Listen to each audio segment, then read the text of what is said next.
Hello, my name is Isaiah Martin, and this is my audio-visual presentation answering the question, is Florida doing enough to prevent distracted driving?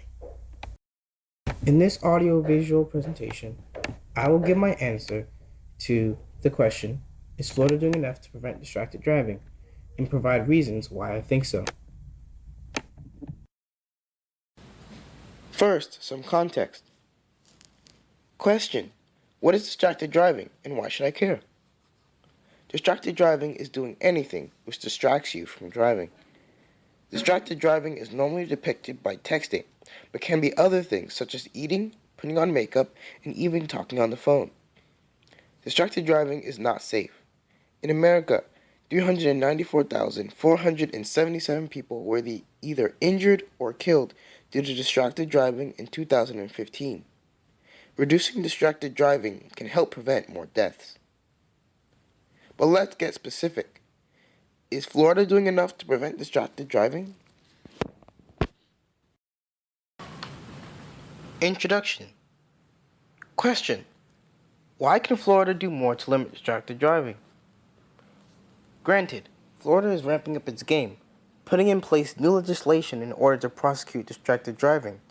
But is that enough? According to the National Conference of State Legislatures, Florida's ban on texting while driving is under secondary enforcement. This means that in Florida, an officer cannot pull you over if he or she sees you texting, but can pull you over if he or she sees that your taillight is out. If someone isn't violating a law under primary enforcement, an officer cannot enforce a law under secondary enforcement. Florida is only one of 5 states where a texting ban is not under primary enforcement for all drivers. This is only one area where Florida can do better to limit distracted driving. New legislation rebuttal. Question.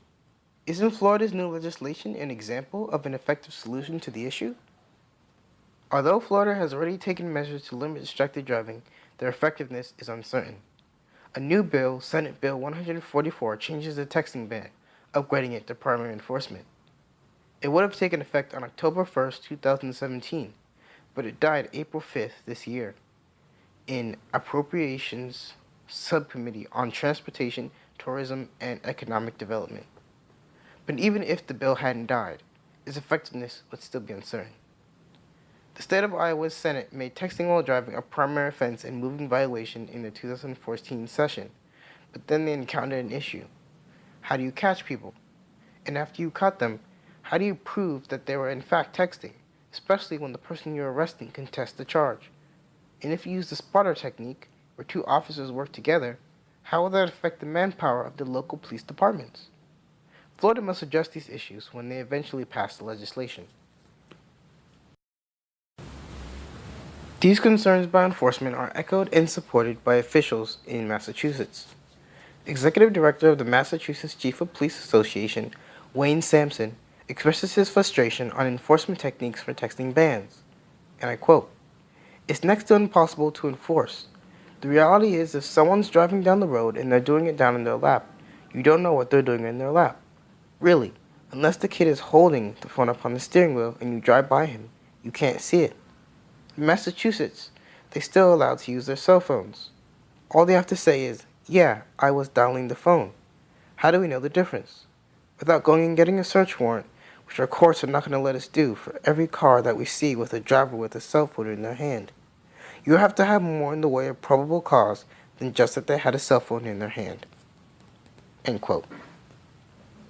All these loopholes make enforcement significantly difficult for police. So, will this new legislation effectively address the problem in Florida? Only time will tell. Even Florida's officials are skeptical. Florida Highway Patrol Sergeant Kim Montez, spokeswoman for Florida Highway Patrol Troop D, which covers Central Florida, is quoted in the Orlando Sentinel, makes a comment on the situation. And I quote, "We cannot ask a driver for their phones, to look at their phone to see if they were texting." End quote. This makes it so the officers must see the perpetrators texting and get them to admit to it. This is harder to articulate and prove, according to Montez. There's almost nothing to charge the driver for the offense if they deny it, because the officer in question cannot prove the driver was texting without evidence. Reason number 1. Question: isn't Florida doing alright as is? I mean, is this problem even that prevalent in Florida? According to data gathered by the Florida Department of Highway Safety and Motor Vehicles, in 2016, Florida's counties saw about 49,000 crashes which were attributed to distracted driving, up from about 46,000 last year. And distracted driving fatalities in 2016 rose to 235 deaths. This is not good news. Does this mean that the law so far has been ineffective? Possibly, but the data doesn't lie.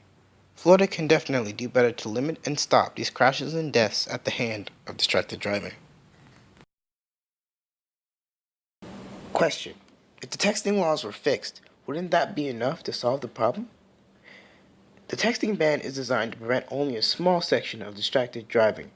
Being inattentive makes up a significant percentage of crashes, incapacitating injuries, and deaths. More than any other type of distraction, it makes up at least 58% of the reason for crashes, incapacitating injuries, and deaths throughout all years in which data is available in Florida. Texting is not the major issue here. So Florida needs to be equipped to address the main problem of distracted driving with a comprehensive campaign which does not specifically target texting alone.